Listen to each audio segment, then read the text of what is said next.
Welcome viewers. आज मैं आपके लिए एक सैड स्टोरी लेके आया हूँ। इस स्टोरी का नाम है आयुष कब मरेगा। तो इस स्टोरी में कहा जाता है, एक दिन थैले पर भार अधिक होने के कारण महेश उसे ठीक से संभाल नहीं पाया और तेज गति से आती ट्रक से गिर गया। अगले ही पल उसकी मौत हो गई और उसके पीछे रह गई उसकी पत्नी लीला और दो छोटे छोटे बच्चे प्रिया और आयुष। एक तरफ महेश का अंतिम संस्कार किया जा रहा था और दूसरी तरफ उसके बच्चे बिलख रहे थे। नहीं, इसलिए नहीं कि पापा मर गए थे, वे तो भूख से बिलख रहे थे। उन्होंने कई दिनों से पेट भर खाना नहीं खाया था और आज तो मुंह में एक निवाला भी नहीं गया था, सो भूख से रोए जा रहे थे। माँ माँ, कुछ खाने को दो ना। माँ, बड़ी भूख लगी है माँ, कुछ दो ना। कोई पत्थर दिल भी इस दृश्य को देखकर पसीज जाता। पड़ोसियों को भी दया आ गई, अगल बगल से खाना आ गया। बड़े दिनों के बाद आज प्रिया और आयुष पेट भर के खाना खा रहे थे। अजीब विरोधाभास था। एक तरफ लोग महेश की मौत पर दुख व्यक्त कर रहे थे, वहीं दूसरी तरफ उसके अपने बच्चे चाव से भोजन कर रहे थे।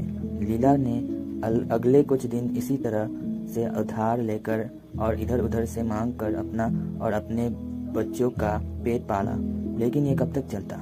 लोगों ने मदद करना बंद कर दी।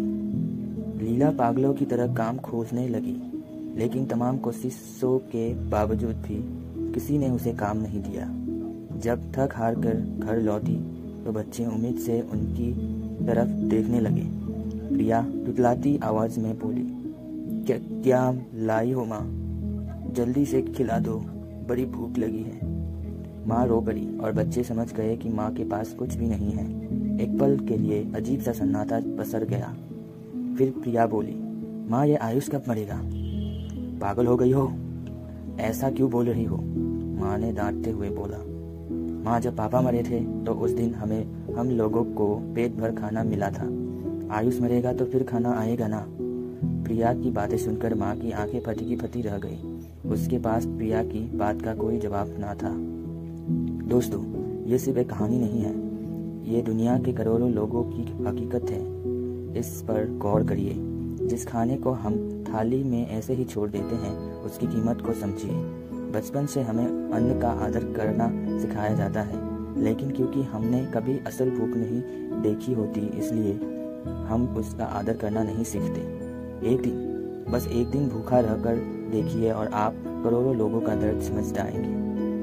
चलिए हम प्रण करें कि हम कभी भी अन्न का अपमान नहीं करेंगे। हम कभी भी खाना बर्बाद नहीं करेंगे। हम कभी भी होटल जाकर 2 लोगों के बीच 4 लोगों का खाना नहीं मंगवाएंगे। चलिए अन्न को बचाएं और उससे ऐसे लोगों तक पहुंचाने का प्रयास करें जिन्हें इनकी सचमुच ज़रूरत है। Thank you.